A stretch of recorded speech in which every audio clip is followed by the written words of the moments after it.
사랑합니다. 네, 오늘 우리는 26장 1절에서 12절까지 말씀을 함께 읽어보았습니다.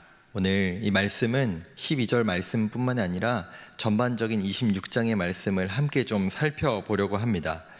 오늘 본문을 읽으시면서 하나의 사건이 아마 떠오르셨을 겁니다.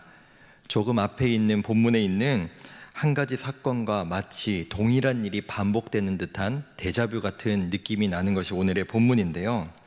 바로 다윗이 사울을 죽일 수 있는 절호의 기회에 그를 죽이지 않고 살려주는 장면이 오늘 두 번째로 성경에 등장하고 있습니다. 겉으로 드러난 사건의 큰 틀은 비슷할지 모르지만 또 이 말씀의 본문을 통해 하나님은 다윗에게 또 우리에게 주시고자 하는 메시지가 분명히 있으리라 생각합니다. 엔게디 동굴에서 다윗이 사울을 살려준 그 이후에 다윗은 계속해서 추격을 받게 되었고 오늘 본문에 이르게 된 이 10지역이라는 곳, 이 10광야에 있는 사람들은 그 어느 지역 사람들보다 사울에게 충성된 사람들인 것 같습니다. 23장에서도 이 지역의 사람들은 다윗을 사울에게 고발하여 다윗을 어렵게 하였는데 오늘 26장에서도 한 번 더 사울에게 다윗이 여기 있다라고 고발하여 다윗이 추격을 받도록 합니다. 그렇게 추격을 받던 다윗은 4절에서 정탐꾼을 보내어 사울의 군대의 동향을 살펴보도록 한 뒤 대체 무슨 생각이었는지 모르겠지만 자신의 부하 아비새와 함께 한밤중에 그 군대 사울 곁으로 잠입하는 그 일을 실행합니다. 그때 사울의 진영의 형태는 사울을 중심으로 하여서 사울을 그 군대들이 둘러싸고 있는 형태로 진을 만들어 두고 있었는데요. 참 신기하게도 3,000명이나 되는 그 군인들이 다윗과 아비새가 그것을 뚫고 지나가서 사울에게까지 이르는 동안 아무도 눈치채지 못하고 잠에 들어 있었다라는 것입니다. 이제 여기에서부터 엔게디 동굴에서의 사건의 데자뷰가 시작이 됩니다. 아비새는 이 상황을 두고 다윗에게 이처럼 얘기합니다. 8절입니다. 아비새가 다윗에게 이르되 하나님이 오늘 당신의 원수를 당신의 손에 넘기셨나이다. 그러므로 청하오니 내가 창으로 그를 찔러서 단번에 땅에 꽂게 하소서. 내가 그를 2번 찌를 것이 없으리이다 하니. 부하 아비새는 사실은 그 누구보다도 다윗을 참 사랑하고 생각하고 그를 아꼈던 부하였습니다. 그렇기에 지금 다윗에게 이렇게 얘기하는 거죠. 이전에 동굴에서와는 달리 왕이시여, 우리의 대장이시여, 지금 사울을 죽이시면 됩니다 라고 말하는 것이 아니라 내가 당신의 손을 더럽힐 필요가 없이 내가 사울을 죽이겠습니다. 여기 누워있는 사울, 누워있으니 창으로 2번도 아니라 1번이면 그 숨통을 끊어버릴 수 있습니다 라고 말하고 있습니다. 마치 동굴에서의 부하들이 다윗에게 말하는 것과 똑같은 이야기가 등장하죠. 그런데 다윗도 동일한 반응을 보입니다. 내 손에만 그 사울의 피를 묻히면 안 되는 것이 아니라 하나님의 기름 부음 받은 자를 그 누구도 마음대로 해쳐서는 안 된다라고 하며 그거는 죄라고 분명하게 명시하고 있습니다. 다윗은 알고 있었던 것입니다. 하나님을 그저 눈 가리고 아웅식으로 대하는 것은 너무나도 어리석고 그것은 하나님을 대하는 방식이 아니다라는 것이죠.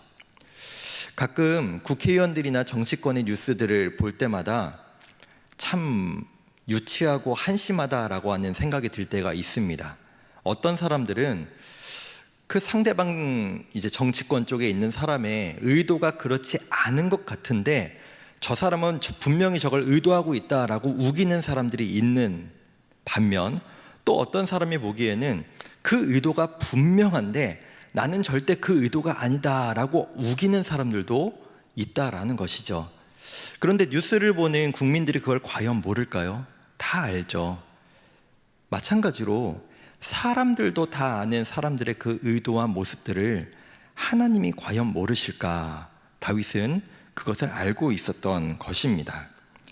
다윗은 자신이 아니라 자신의 부하가 사울을 죽일지라도 그 책임이 자신에게 없을 수 없다는 것을 분명히 알고 있었고, 그 영향을 자신의 부하에게도 주고 싶지 않았습니다. 그 다음 다윗의 신앙 고백이 등장하는데요, 바로 10절의 고백입니다. 10절입니다.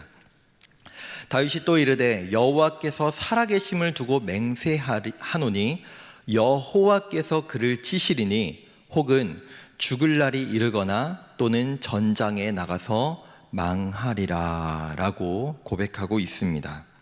다윗은 바로 직전의 나발 사건을 통하여서 내가 악인을 직접 처벌하거나 심판하지 아니하더라도 하나님께서 하나님의 방법으로 악인을 심판한다는 것을 직접 경험했습니다.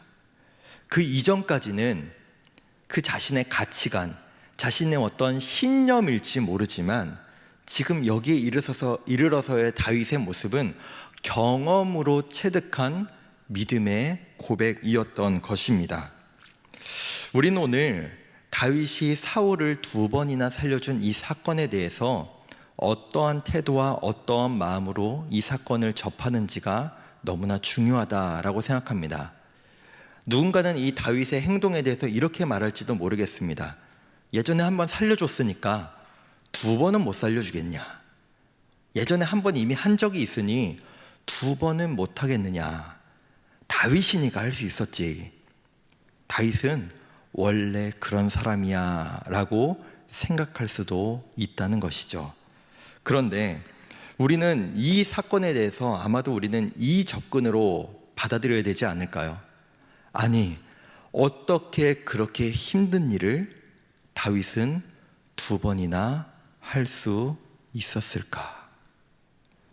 이 마음으로 이 다윗의 신앙의 모습을 우리가 받아들이지 않는다면 사실 우리는 평생 다윗처럼 살 수 없을지도 모르겠습니다. 다윗이 엔게디 동굴 안에서도 지금 이 10광야 온 사방이 사울의 군대로 둘러싸여 있는 상황, 그러나 그들이 모두 자고 있는 상황에서 사울을 죽이지 않은 이 2번 모두가 당연한 것이 아니라 대단한 신앙의 모습이었다는 것입니다.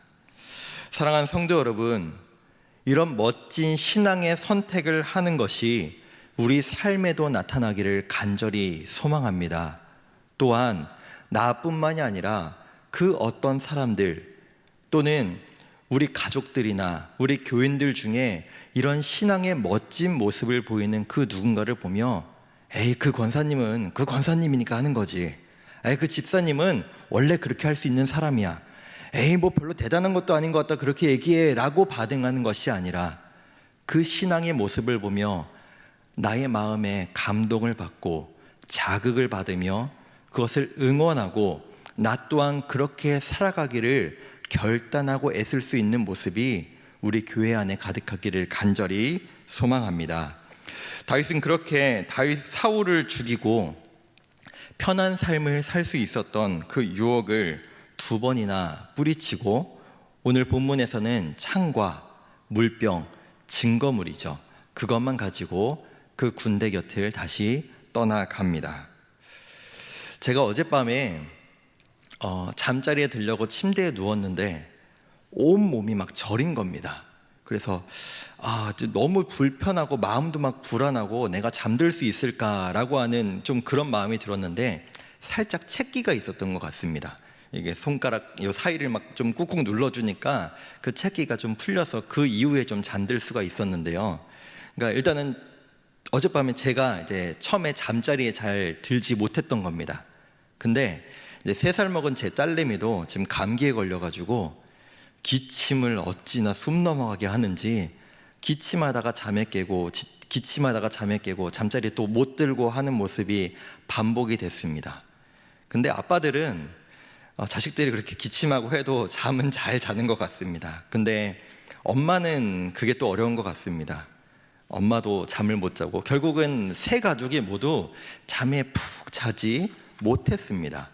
근데 그 마음으로 오늘 본문을 살펴보니까 사울과 그 군대 장관 아브넬, 그리고 그 사울과 아브넬을 둘러싸고 있는 3천 명의 모든 군사가 어떻게 다윗과 이 아비새가 그 사이를 뚫고 지나가서 지금 대화를 나누고 있었잖아요. 죽여야 된다, 말아야 된다.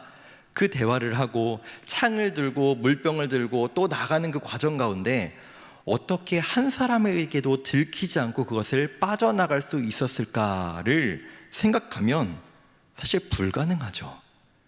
불면증이 과연 지금 현대 사회에만 있는 병 중에 하나일까요? 아니, 그렇지 않을 겁니다. 그 3천 명이 모두가 잘 잘 수 있었던 것은 사실은 불가능합니다.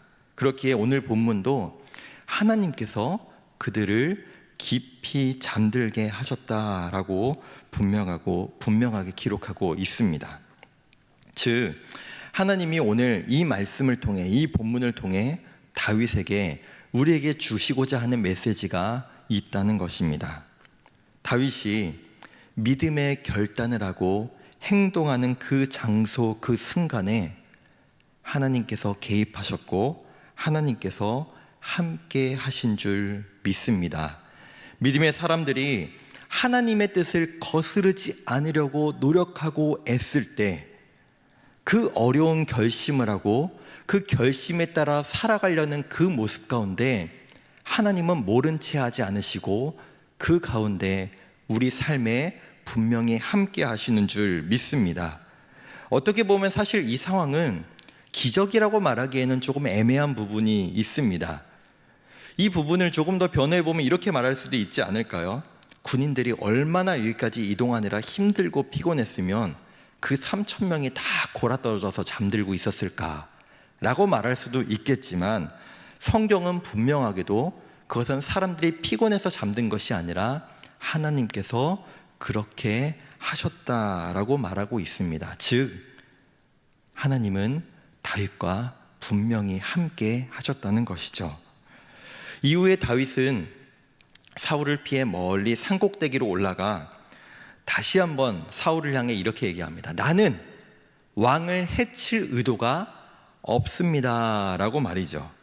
그런데 24절의 모습을 보면 이게 과연 지금 사울을 향해 말하는 것이 맞을까라고 하는 고백을 하는데요. 24절도 함께 보도록 하겠습니다. 오늘 왕의 생명을 내가 중히 여긴 것 같이 내 생명을 여호와께서 중히 여기셔서 모든 환난에서 나를 구하여 내시기를 바라나이다 하니라. 아멘. 이 말은 사울에게 하는 말이기도 하지만 하나님을 향해 자신의 믿음을 고백하는 것이기도 합니다.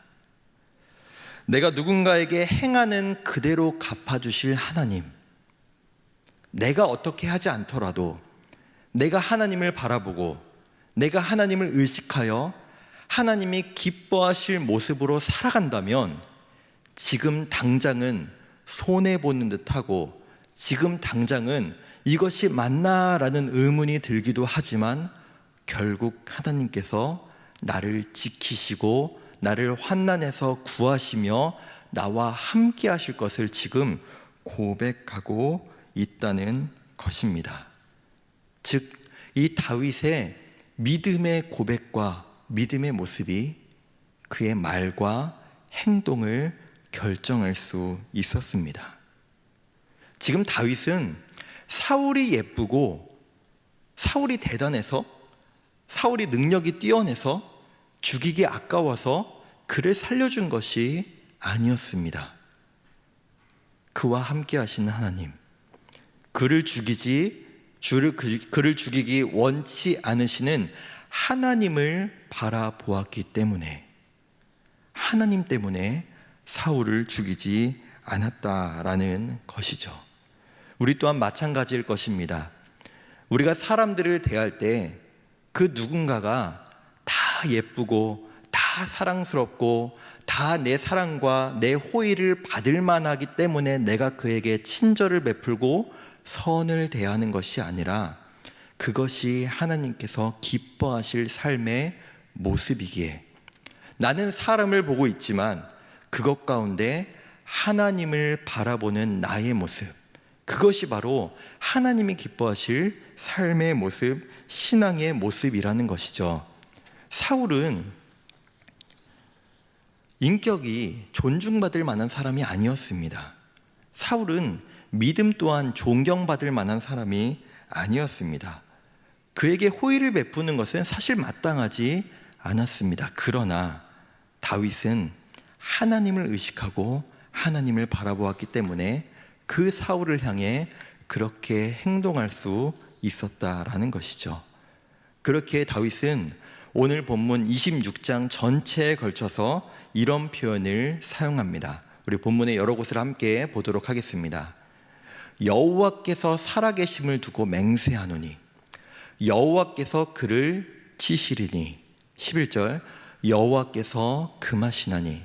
23절 여호와께서 사람에게 그의 공의와 신실을 따라 갚으시리니 여호와께서 오늘 왕을 내 손에 넘기셨으되. 마지막 24절 내 생명을 여호와께서 중히 여기셔서. 아멘. 내가 하는 것이 아니라, 내가 선택하는 것이 아니라, 내가 판단하는 것이 아니라 여호와께서 내 인생을, 이 모든 사람들과 이 세상을 다스리신다는 고백이 절로 나오는 것이 바로 다윗의 고백이었다는 것입니다. 오늘 본문에서 다윗은 사울을 죽일 수 있었던 증거물로 그의 창을 들고 나옵니다. 이 창은 사울이 기회만 되면 다윗을 죽이려고 던졌던 창이 바로 이 창이었고, 악령으로 그 잠에 들지 못하고 괴로워할 때 그 악령을 쫓아내려고 휘둘렀던 것이 바로 이 창이었습니다. 사울은 이 창을 휘두르고 던져대면서 마음의 평안을 얻으려고 했고 자신이 원하는 인생의 목표를 이루고자 했습니다.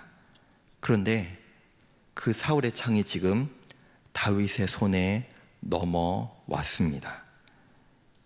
이것은 앞으로 사울의 창이 다윗을 위협하지 못할 것이라는 하나님이 보여주시는 복선이고, 실제로 오늘 본문이 다윗과 사울이 만나는 마지막 만남이기도 했습니다. 그렇다면 이 창을 손에 넣은 다윗, 그는 어떻게 행동했을까요? 다윗은 그 창이 자신의 손에 넘어왔음에도 불구하고 칼과 창을 의지하며 살지 않았습니다. 골리앗과 맞섰던 그때부터 그는 이렇게 고백하죠. 나는 칼과 단창과 이 창을 나는 의지하는 것이 아니라 여호와 하나님의 그 이름을 의지하여 너에게 나간다라고 말입니다. 나발을 향해 이 창과 칼을 휘두를 위기가 있었지만 하나님께서 보내신 아비가일을 통해 그 창을 휘두르지 않을 수 있었습니다. 그것이 바로 이 창을 든 다윗의 신앙의 모습이었던 것입니다. 말씀을 맺겠습니다. 자신의 손에 들어온 창도 마음대로 휘두르지 않는 사람, 자기 대신 그 원수를 갚아주겠다는 부하의 요청에도 그것을 거절하고 여호와께서 그것을 원치 않으신다.